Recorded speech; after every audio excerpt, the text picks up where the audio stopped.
1 डेढ़ साल पहले की हाँ घटना जी। है ये, जब दरियावत के पहाड़ा क्षेत्र में उसके पति ने उस एक महिला को निवस्त्र कर कर घुमाया था। तब मैम हमारे सेंटर से जो काउंसलर्स थी, वहाँ पर गई और बहुत ज़्यादा डिप्रेस्ड थी मैम वो।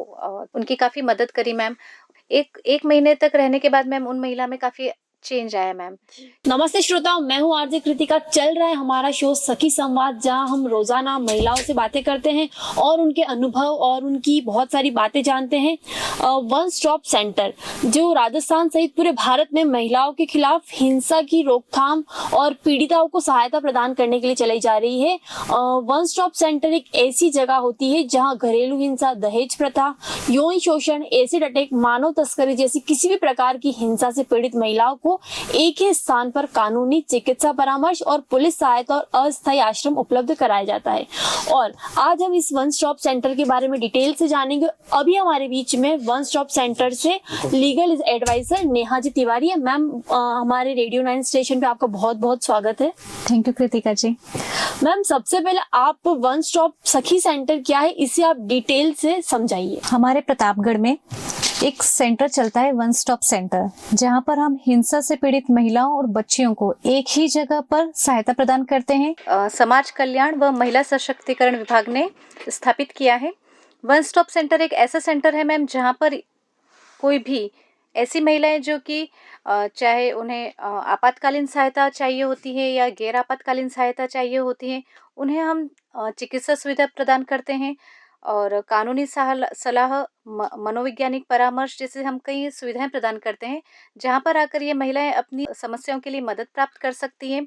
यहाँ पर हम बलात्कार, यौन उत्पीड़न, घरेलू हिंसा, तस्करी, सम्मान से जुड़े हुए अपराध, एसिड अटैक, डायन हंटिंग जैसी कई तरह की समस्याएं जो महिलाएं झेल रही है हमारे समाज में, उनसे हम निपटने में उनकी सहायता देते हैं मैम। ओके, तो क्या क्या केसेस प्रतापगढ़ में आते हैं?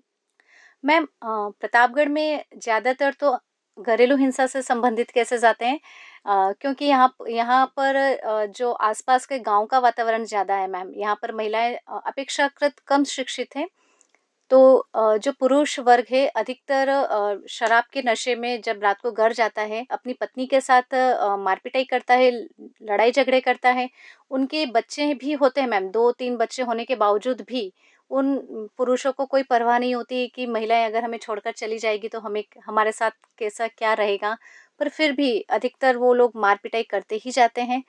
तब इस तरह के केसेस हमारे पास ज़्यादा आते हैं मैम। मतलब अगर महीने में हमारे पास 15 केसेस आ रहे हैं, तो आप मानकर चलिए कि उनमें से 10 केसेस मैम घरेलू हिंसा से संबंधित ही होते हैं।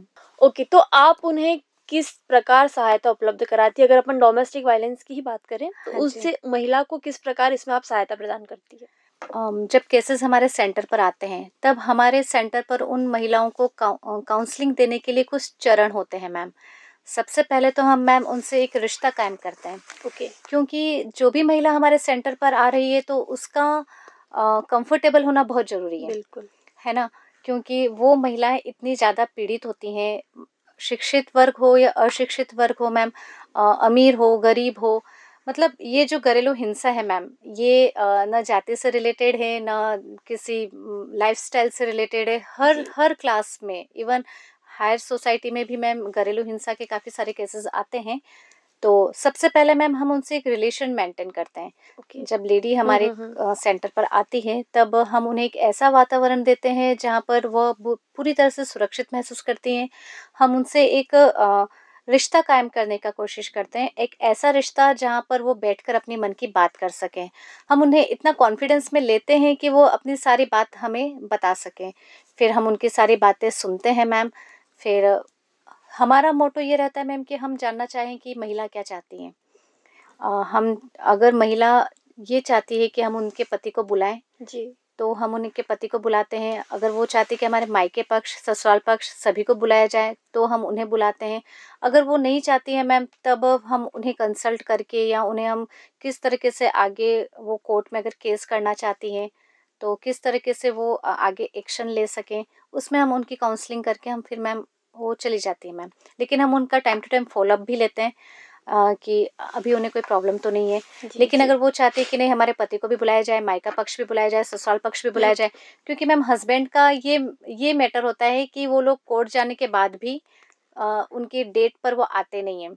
वकील बुलाता है, पुलिस बुलाते हैं, लेकिन वो लोग, क्योंकि मैम घरेलू मैटर रहता है। जी। अब मैम पुलिस की नज़रों में ये ऑफेंस ऐसा नहीं है कि वो उन्हें ऑन द स्पॉट गिरफ्तार कर लिया है, पर बुलाने पर भी वो लोग नहीं आते हैं, क्योंकि आदमियों को भी ऐसा लगता है पता नहीं पुलिस गिरफ्तार कर लेगी या क्या।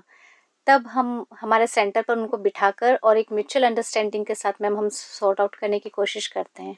मैम क्या होता है कई बार कि जो हस्बैंड होते हैं ना, आप लोगों ने उनसे बातचीत कर ली पति पत्नी में, आपके सामने तो चीजें सही हो गई हाँ है, जी। लेकिन घर जाने के थोड़े टाइम बाद वो चीजें वापस वैसी की वैसी होती है, वापस पति द्वारा मारपीट की जाती है, तो ऐसे में आप लोग क्या करते हैं? मैम इसमें भी ना कोई भी महिला के कुछ स्टेप्स रहते हैं कि वो किस तरीके से हस्बैंड के अगेंस्ट एक्शन ले पा रही हैं। सबसे पहले तो मैम वो कोशिश करेगी कि खुद ही सुलझा लें। ओके। नहीं सुलझता है मैम तो वो मायके वालों की मदद लेती हैं। जी। उसके बाद भी अगर नहीं हो पाता है तो फिर वो हमारे पास आती हैं। हमारे पास आकर मैम एक कंसल्टेंसी हम देते हैं, जो कि एक बंद कमरे की कार्रवाई होती है। उसमें हम दोनों पक्षों को समझाते हैं। अगर इसके बाद अगर कोई प्रॉब्लम आती है मैम, तो अधिकतर जो लेडीज़ होती है वो कोर्ट ही जाना चाहती हैं मैम।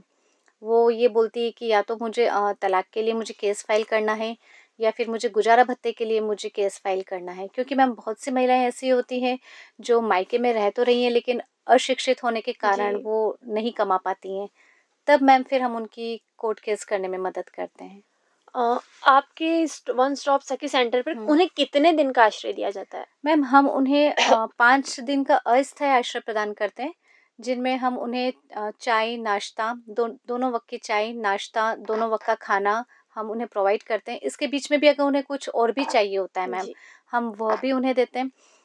महिलाएं हमारे पास इस स्थिति में आती है मैम कि उनके पास एक जोड़ कपड़े भी नहीं होते हैं, जी। कि क्योंकि कभी कभी ऐसा सिचुएशन हो जाती है कि पति उन्हें रात को मार रहा है, तो रात को ही उन्हें भागकर पुलिस स्टेशन जाते हैं, पुलिस वाले हमारे पास छोड़कर जाते हैं मैम। तब हमारे पास उनके लिए कपड़े भी रखे होते हैं मैम।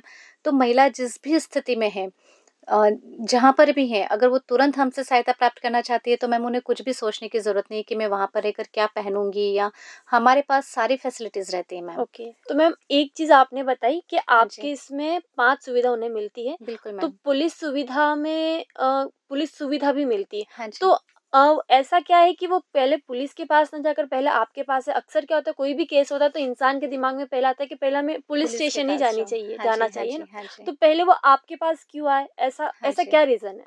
मैम एक्चुअली सारे केसेस में तो जो जो भी लोग होते हैं, चाहे वो लेडीज़ हो या जेंट्स हो, डायरेक्ट पुलिस स्टेशन जाने हुँ, से हुँ। डरते नहीं हैं। लेकिन शादीशुदा जीवन का जो रिश्ता होता है, वो एक ऐसा रिश्ता होता है जहाँ पर महिला ये सोचती है कि एक बार अगर मैं पुलिस की सीढ़ियाँ चढ़ गई, या एक बार मैं कोर्ट की सीढ़ियाँ चढ़ गई, तो आगे चीज़ें सुलझने की बजाय और बिगड़ जाती हैं। ओके। तो महिलाएँ चाहती हैं मैम कि ऐसी जगह हो हमारे पास जहाँ पे ना तो पुलिस का इंटरफेयर हो, ना कोर्ट का इंटरफेयर हो, लेकिन कोई ऐसी जगह हो जो हमें लीगली तरीके से भी इस आदमी को समझाए। तो वो मैम हमारे पास आना पहले प्रेफ़र करती हैं, बजाय पुलिस स्टेशन जाने के मैम। ओके, तो वन स्टॉप सेंटर इसमें हाँ जी। कौन-कौन से केसेस आप लोग लेते हैं? मैम हम इसमें घरेलू हिंसा से संबंधित केसेस लेते हैं मैम। महिलाओं को अगर डायन कहकर अगर कोई शब्द से उच्चारित कर रहा है जिसमें वो मानसिक रूप से प्रताड़ित हो रही है, हम वो केसेस भी लेते हैं मैम।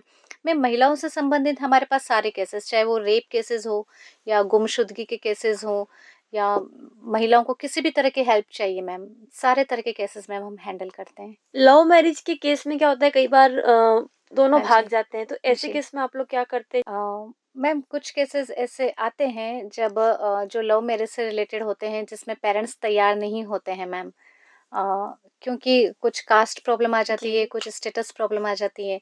तब मैम उस स्थिति में हम कोशिश करते हैं कि हम पेरेंट्स को समझाएं ओके। कि बेटी का हित किस चीज़ में है, आप वो जानने की कोशिश ओके। करें। और अगर लड़का ऐसा है कि जिसमें अगर पेरेंट्स को कोई शिकायत नहीं है, हुँ, हुँ। तो हम कोशिश करते हैं कि हम पेरेंट्स को कन्विंस कर पाएँ। जहाँ पर हमें ऐसा लगता है कि लड़की बहुत छोटी है और अभी वो जो कदम उठाने जा रही है उसके लिए वो मतलब बहुत जल्दी है, तब हम उसे भी कंसल्ट करने की कोशिश करते हैं मैम। अगर उन्हें पुलिस विभाग या सरकारी विभाग से कोई सहायता नहीं मिल पाती है, हुँ। तो ऐसे में महिला क्या कर सकती है? अगर महिला के लिए अगर पुलिस एक्शन नहीं ले रही है ना, अगर वो महिला थाने जा रही है, कोतवाली जा रही है, अगर पुलिस उनकी बात नहीं सुन रही है, 1090 पर कॉल कर रही है, तब भी पुलिस नहीं आ रही है, तो मैम वो एक एप्लीकेशन लिख के सीधे एसपी कार्यालय में दे सकती हैं। कोई केस ऐसा बताइए जो जिसमें आपने उन्हें साइकोलॉजी ट्रीटमेंट दिया हो, प्रतापगढ़ का ऐसा कोई केस? मैम हमारे पास ऐसे मैम केसेस तो काफ़ी आते हैं, पर जैसे एक बहुत अच्छा केस हमारे पास आज से आई थिंक 1 से डेढ़ महीने पहले आया था। दीपावली के जस्ट 1 हफ्ते पहले की बात है मैम। एक लड़की जो धरियावद की थी, जी। उसके ससुराल वालों ने उसे बहुत प्रताड़ित कर कर निकाल दिया और बच्चा अपने पास रख लिया। ओके। बेटा था मैम 2.5 साल का। तब वो हमारे सेंटर पर आती हैं। वहाँ पर धरियावद में भी मैम पुलिस उनकी कोई ज़्यादा सहायता नहीं कर पा रही थी, क्योंकि घरेलू मैटर था और पिता ने भी कह दिया था कि वो बच्चा नहीं देंगे। तब इस स्थिति में वो महिला हमारे पास आई। उसके लिए हमने मैम एसपी सर को एक एप्लीकेशन लिखी। एसपी सर ने तुरंत कार्रवाई करते हुए धरियावद में जो पुलिस प्रभारी थे, उनको उन्होंने आदेश दिया कि इस लेडी को इसका बच्चा लौटाया जाए। तब मैम हमारे पास केस आने के 24 घंटे के भीतर हमने उस महिला को उसका बच्चा लौटाया था मैम। ओके। जी। मैम धरियावद में एक केस हुआ था थोड़े टाइम पहले, धरियावद की अगर अपन बात कर रहे हैं तो जी। महिला को निर्वस्त्र करके हाँ घुमाया जी, गया हाँ था। जी, बिल्कुल। तो वो केस अपने यहाँ सखी सेंटर में आया था? सखी सेंटर पर आया था, यस मैम। Okay ma'am. तो जी। ऐसे अब उनके साथ में निर्वस्त्र करके उन्हें घुमाया गया था, तो ऐसे में वो मतलब इतनी मेंटली डिस्टर्ब हो चुकी, क्योंकि वो शायद अपनी लाइफ में कभी इस चीज़ से निकल ही नहीं पाए, शायद निकल ही ऐसा नहीं भी हो पाए। सकता है। तो जी ऐसी मैम। चीज़ में आप उन्हें क्या सहायता प्रदान करते हैं कि वो इस चीज़ से उठे? 1 डेढ़ साल पहले की हाँ घटना जी। है ये, जब धरियावद के पहाड़ा क्षेत्र में उसके पति ने उस एक महिला को निवस्त्र कर कर घुमाया था। तब मैम हमारे सेंटर से जो काउंसलर्स थी, वह वहाँ पर गई और उस महिला को उन्होंने मानसिक सहायता प्रदान करी, जिसमें उस वक़्त वो कैसा फ़ील कर रही थी और बहुत ज़्यादा डिप्रेस्ड थी मैम वो। तब हम जो काउंसलर्स थी, उन्होंने उनकी काफ़ी मदद करी मैम। उन्हें हमने ऑलमोस्ट 1 महीने तक हमारे सेंटर पर रखा और 1 महीने तक रहने के बाद मैम उन महिला में काफ़ी चेंज आया मैम। जी। उनके साथ जो घटना हुई थी मैम, उसे हम बदल तो नहीं सकते थे, लेकिन हमारे सेंटर पर जब वो रही, तब उसे एक ऐसा माहौल मिला जहाँ पर उसे हमने इस सिचुएशन से उभरने में हमने हेल्प करी मैम। वो मैम प्रेग्नेंट भी थी। ओके। उस समय मैम वो आई थिंक 6 से 7 महीना की गर्भवती महिला थी। तब मैम उनका हमने मेडिकल करवाया, हमने प्रॉपर उनका चिकित्सा जो सुविधा है वह दी मैम, उनके खाने-पीने का पूरी तरह से ध्यान रखा। हमारे सेंटर में मैम गार्डन भी बना हुआ है। ओके। उस गार्डन में मैम हमारी काउंसलर जो थी, उन्हें टाइम टू टाइम ले जाना, करना, वो सारी सहायता हमने उनकी करी मैम। और 1 महीने तक हमने कोशिश करी कि इस सिचुएशन से वो निकल पाएँ और आई थिंक अभी वो काफ़ी ठीक है मैम। मैम कई बार क्या होता है, आजकल ऐसी चीज़ें बहुत चल रही है कि कई बार महिलाओं के पक्ष में कानून थोड़े स्ट्रॉन्ग है, तो हाँ जी। महिला क्या इसका गलत फ़ायदा उठाती है। हाँ, वो लड़कों पर बलात्कार का या कोई भी डोमेस्टिक बिल्कुल। वायलेंस का ही हाँ झूठा जी। केस लगा लेती है। तो जी ऐसे मैम। में अगर कोई महिला आपसे झूठ बोल रही है, ऐसे में आप लोग क्या करते हैं? मैम जो भी हमारे पास केस आता है तो कोशिश करते हैं कि हम दोनों पार्टीज़ को बुलाएँ मैम। ओके। अगर ऐसा होता है ना मैम कि अगर महिला सही बोल रही है, तब उसे दूसरी पार्टी को बुलाने में कोई प्रॉब्लम नहीं होती है मैम। हम पूरी तरह से कोशिश करते हैं कि जब महिला आती है हमारे पास, तब हम उस महिला को भी रखें, प्लस साथ ही में मैम हम जो द्वितीय पक्ष होता है, हम उन्हें भी बुलाते हैं मैम। और कभी-कभी ऐसे सिचुएशंस आ जाती है, तब हम पुलिस भी बुला लेते हैं मैम। ओके। क्योंकि पुलिस के आने के बाद मामला काफ़ी हद तक सॉल्व हो जाता है मैम। 1-2 केसेस हमारे पास आए थे मैम, जिसमें बहू ने अपनी सास और ससुराल वालों के खिलाफ काफ़ी दहेज प्रताड़ना के केस लगाए थे। तब मैम हम लोगों ने जो ससुराल के जो नेबर्स थे, हमने उन्हें भी अप्रोच किया मैम। क्योंकि मैम 498 का केस ऐसा होता है मैम कि ससुराल वालों को अरेस्ट हो जाना पड़ता है। इस स्थिति में मैम जब ससुराल वाले भी हमारे पास आते हैं, तब हम मैम पुलिस में जो रिपोर्ट लिखाई गई होती है, उसके विरुद्ध इन लोगों को सहायता देने के लिए मैम हम पड़ोसियों से बात करते हैं कि कैसा पक्ष है, ससुराल वाले कैसे हैं, उनकी जो बहुएँ हैं, दूसरी बहुएँ भी हैं, उन्हें वो कैसा रख रहे हैं। तब मैम हम इसकी रिपोर्ट पुलिस स्टेशन में देते हैं मैम। मैम कई बार क्या होता है, महिला अपराधी हुई, मतलब महिला हाँ ने जी। कोई गलत काम कर दिया, तो हाँ जी। शाम के टाइम उन्हें पकड़ लेते हैं, तो हाँ ऐसे जी। में कुछ कानून होते हैं। हाँ जी महिला मैम। अपराध को लेकर क्या जी, कानून है और महिला के क्या राइट्स है, वो बताएं। बिल्कुल। महिलाओं को हमारे कानून ने कुछ अधिकार दिए हुए हैं गिरफ्तारी के समय के। जी। इसमें किसी भी महिला को मैम सूर्योदय के पूर्व और सूर्यास्त के पश्चात आप गिरफ्तार नहीं कर सकते। यदि आप किसी महिलाओं को गिरफ्तार कर रहे हैं, तो उसके लिए आपको जब पुलिस अरेस्ट करने के लिए आती है तो साथ में महिला कांस्टेबल का होना बहुत ज़रूरी है। वैसे तो मैम किसी भी महिला को गिरफ्तार करने के पश्चात रात्रि में पुलिस स्टेशन में नहीं रखा जाता है, लेकिन कुछ ऐसी स्थितियाँ हो जाती हैं मैम जहाँ पर महिला ने कोई गंभीर अपराध किया होता है जी। कि मजिस्ट्रेट या तो उपलब्ध नहीं है उस समय, या फिर ऐसा वक्त है कि मजिस्ट्रेट के सामने नहीं ले जाया जा सकता है, और अगर महिला को पुलिस स्टेशन में रोकना पड़ रहा है तो रात्रि में मैम उस स्टेशन में एक महिला कांस्टेबल का होना बहुत ज़रूरी है। केवल पुरुष कांस्टेबल किसी भी महिला को ना तो गिरफ्तार कर सकते हैं मैम, ना ही रात्रि में पुलिस स्टेशन में रोक सकते हैं। मैम आज के समय में महिलाओं को पता ही नहीं है कि उनको लेकर सरकार ने क्या-क्या राइट्स बना रखे हैं, तो मैम महिलाओं को लेकर क्या कानून है, आप वो बताइए? मैम देश में महिलाओं और बच्चों की सुरक्षा करना ही सरकार की जो सर्वोच्च प्राथमिकता है। महिला एवं बाल विकास मंत्रालय ने महिलाओं और बच्चों के लिए कुछ कानून बनाए हुए हैं जिनके बारे में उन्हें ज्ञात होना चाहिए। जैसे एक घरेलू हिंसा अधिनियम है मैम, तो ये जो घरेलू हिंसा से संबंधित अधिनियम है, इसमें पीड़ित महिलाओं को सुरक्षा और कानूनी सहायता प्रदान की जाती है। इसके अंतर्गत कानून द्वारा उन्हें संरक्षण आदेश प्रदान किया जाता है। उसी ससुराल में जहाँ पर वे रह रही हैं, अगर ससुराल वाले उन्हें कहते हैं कि अब हम तुम्हें नहीं रखना चाहते हैं, हम नहीं रखेंगे, तब मैम वे उनके खिलाफ एक निवास का आदेश प्राप्त कर सकती हैं मैम। वे सेवा प्रदाताओं की सेवाएँ प्राप्त कर सकती हैं और उसी गृहस्थी में, साझी गृहस्थी में रहने का उन्हें अधिकार है। तो ये घरेलू हिंसा अधिनियम एक ऐसा अधिनियम है मैम जो महिलाओं को उनके अधिकार भी बताता है और उन्हें उन अधिकारों को कैसे प्राप्त करना है वह बताता है। ओके। और एक मैम बच्चों से रिलेटेड एक कानून बनाया है सरकार ने जिसे हम कहते हैं यौन अपराधों से बालकों का संरक्षण अधिनियम 2012। यह एक पॉक्सो एक्ट है मैम। इसके अंतर्गत 18 वर्ष से कम उम्र के बच्चे, उसमें मैम लड़के भी हो सकते हैं, लड़कियां भी हो सकती हैं, क्योंकि यह जो कानून है मैम वह लिंग पर आधारित नहीं है मैम। इसके अंतर्गत जो लड़के और लड़कियां दोनों ही अपनी कानूनी सहायता प्राप्त कर सकती हैं। एक और कानून आता है मैम कार्यस्थल पर महिलाओं के संग लैंगिक उत्पीड़न। इसके अंतर्गत जो महिलाएं वर्किंग होती हैं, जॉब पर रहते हुए, मतलब अगर उनके साथ किसी भी तरह की हिंसा की जाती है, वो लैंगिक हिंसा हो सकती है मैम, या मानसिक प्रताड़ना हो सकती है, या किसी भी इस तरह की एक्टिविटी जो उनकी जो रेपुटेशन है उसको ख़राब करती है मैम, उसके खिलाफ वे सहायता प्राप्त कर सकती हैं। एक होता है मैम दहेज निषेध अधिनियम। इसके अंतर्गत दहेज लेना, दहेज देना और दहेज लेने और देने दोनों में सहायता प्रदान करना कानूनी रूप से अपराध है मैम। और एक और एक्ट आता है मैम पीसीपीएनडीटी एक्ट। इसके अंतर्गत गर्भधारण से पूर्व और प्रसव पूर्व निदान तकनीक अधिनियम 1994 है। इसमें इसे भारत की सरकार द्वारा पारित किया गया है, जिसका मकसद कन्या भ्रूण को रोकना है और लिंगानुपात को रोकना है मैम। इस कानून के तहत गर्भधारण से पहले और बाद में लिंग चयन की प्रक्रिया पर रोक लगाई जाती है। कोई भी ऐसे पेरेंट्स अगर किसी गायनाकोलॉजिस्ट के पास जाकर यह पता करना चाहते हैं कि गर्भ में पल रहा शिशु लड़का है या लड़की है, तब वह एक कानूनी रूप से अपराध करते हैं। इसके अंतर्गत पेरेंट्स को तो जेल या जो सज़ा है वो तो होती ही है, साथ ही में जो डॉक्टर हैं उन्हें भी सज़ा का प्रावधान है और जो लैब टेक्नीशियन है उन्हें भी सज़ा का प्रावधान है मैम। तो ये कुछ कानून है मैम जो महिलाओं को पता होना चाहिए।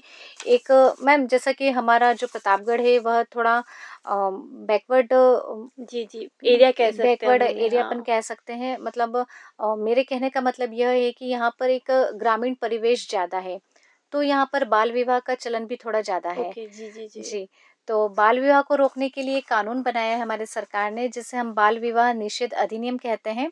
इसके अंतर्गत किसी भी जैसा कि हम सभी जानते हैं कि कानूनन रूप से लड़कियां 18 वर्ष की होना ज़रूरी है और लड़के 21 वर्ष के होने ज़रूरी है यदि वे शादी करना चाहते हैं तो। जी। अगर इसके पहले अगर पेरेंट्स उनकी शादी करते हैं तो उन्हें कानूनन रूप से सज़ा का प्रावधान किया गया है। इस कानून के अंतर्गत अवयस्क के विवाह को शून्य करार भी दिया जा सकता है। वो लड़का या लड़की अपने इस शादी को शून्य घोषित कराना चाहते हैं, तो इसके लिए वे मैम जिला न्यायालय में विवाह को शून्य घोषित कराने के लिए एक डिक्री प्राप्त कर सकते हैं। जब वे बालिग हो जाते हैं और बालिग होने के 2 साल के भीतर वे जिला न्यायालय में एक अर्जी लगा सकते हैं कि मेरा विवाह 18 वर्ष से कम में हुआ था और मैं ओके। इस विवाह को शून्य घोषित कराना चाहती हूँ। तो न्यायालय द्वारा उन्हें शून्य घोषित कराने पर उन्हें डिक्री मिल जाती है मैम। अगर विवाह शून्य भी घोषित हो जाता है, अगर पति-पत्नी अलग भी हो जाते हैं कानूनी रूप से, फिर भी उन बच्चों को समाज में वो सारे अधिकार प्राप्त होते हैं, जो तब होते जब वे एक मतलब कह सकते हैं कि अगर उनका बाल विवाह नहीं हुआ होता और तब वे पैदा होते हैं। मैम कोई महिला घरेलू हिंसा से किसी भी चीज़ से पीड़ित है, अगर वो आपसे जुड़ना चाहती है तो वो आपसे कैसे जुड़े? जी, जैसे हमारे वन स्टॉप का एक नंबर है मैम, कॉन्टैक्ट नंबर है, वे उनके ऊपर कॉल कर सकती हैं। लेकिन अगर ओएससी का नंबर उनके पास नहीं है, तब मैम एक बहुत ही सिंपल नंबर है 181, जिसके ऊपर अगर वे अपनी शिकायत दर्ज करती हैं, तो वो शिकायत मैम जयपुर में रिकॉर्ड होकर डायरेक्ट वो कॉल हमारे पास ट्रांसफ़र होता है मैम। और अगले ही वक़्त मतलब उसी समय हम कह सकते हैं कि जैसे ही हमारे पास कॉल आता है, हम उस महिला से सारी जानकारी प्राप्त कर हम खुद ही उन महिला को हम मैम कॉल लगा लेते हैं। मैम रेडियो 9 पर आज आप आए हैं तो हमारी बहुत सारी महिलाएं लिसनर्स भी हैं, तो हाँ रेडियो जी। 9 के माध्यम से आप उन्हें कुछ संदेश देना चाहती है? जी, बिल्कुल मैम। जैसे मैं आप लोगों को यही कहना चाहूँगी कि अगर आप लोग किसी भी तरह की हिंसा से पीड़ित हैं, वे घरेलू हिंसा हो सकती है या किसी भी तरह की, वे लड़कियाँ स्कूल गोइंग हो सकती है, कॉलेज गोइंग लड़कियाँ हो सकती हैं, यदि रास्ते में उन्हें कोई लड़के परेशान कर रहे हैं या स्कूल में कोई टीचर परेशान कर रहे हैं, और मेरा आपसे यही निवेदन रहेगा कि कोई भी समस्या अगर आप जूझ रही हैं, तो पुलिस स्टेशन जाने की जगह या कोर्ट जाने की जगह एक बार आप हमारे सेंटर पर आएँ, जहाँ पर बैठकर हम एक प्रॉपर काउंसलिंग कर सकते हैं। लेकिन इसी के साथ मेरी एक विनती यह भी है कि आपके पास जो एक्चुअल केसेज़ हैं, यानी कि आप कोई झूठी केसेज़ आप ना दर्ज कराएँ। आप भी बताइए ऐसा कोई केस जिसने आपको अंदर तक आघात किया हो? जैसे कि मैम मैं एक फ़ॉल्स केस के बारे में बताऊँगी। अ, इसमें हमें महिला थाने से एक रिपोर्ट मिली थी, जिसके अंतर्गत ये था कि एक जो बहू है, वह अपने ससुराल वालों को बहुत परेशान कर रही ओके। है ना? कि उसके ससुराल वाले उन्हें बहुत टॉर्चर कर रहे हैं, 498 ए का केस भी लगाया उसने। और काफ़ी सारे उसने चार्जेस लगाए उन ससुराल वालों के ऊपर। तब ससुराल वाले मेरे पास आए थे मैम कि मैम हमारी जो बहू है वह इस तरह से हरकत कर रही है और हम बहुत ज़्यादा पीड़ित हो चुके हैं।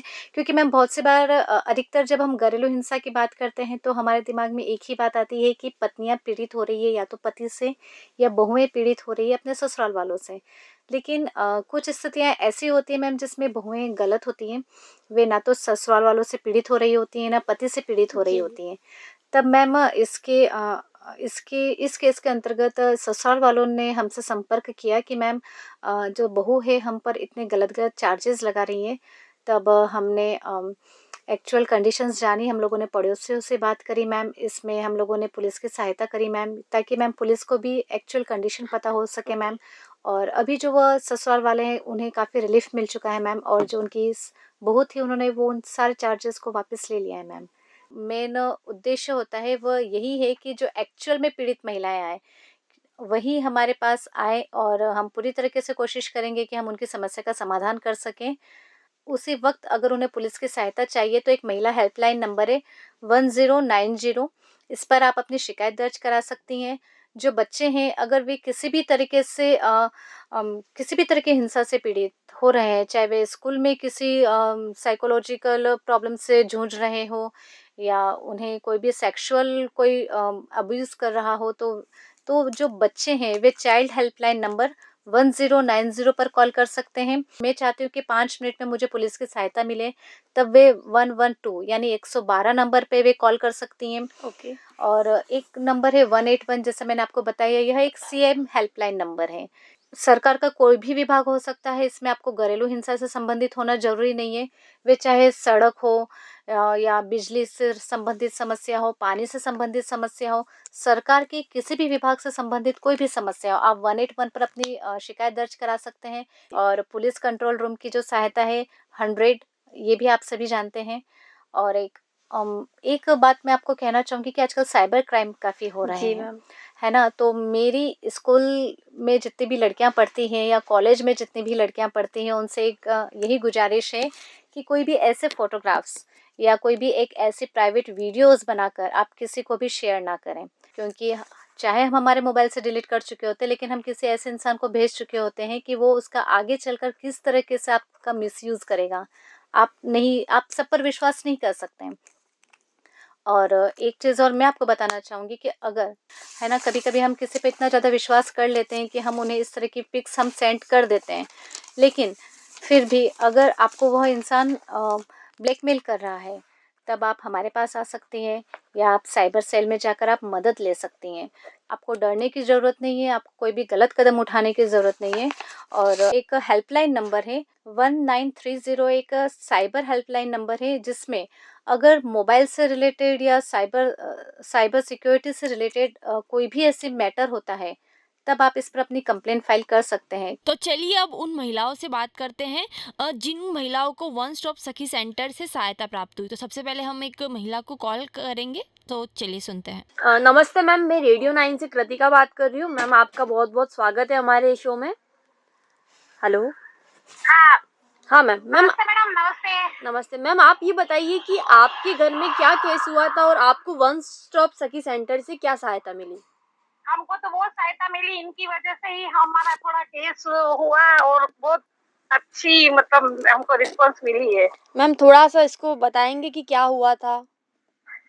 वो क्या है, हमारी बच्ची के मतलब हमारी बहू का केस था, जी। जो उसको मतलब हम बहुत परेशान थे, तो हमको किसने बताया कि ये वन सखी सेंटर पे, तो फिर हम लोग गए थे, तो नेहा दीदी ने हमारी बहुत मतलब मदद की। जी, जी। हमको मतलब कुछ पता भी नहीं था कि हमारे बच्चे के साथ क्या हुआ यूं। जी, जी। तो सब इन्होंने मतलब सारा मतलब बहुत सहायता करी और हमारा थोड़ा केस सोल्व किया। मैम आप अगर थोड़ा नहीं? Okay, okay.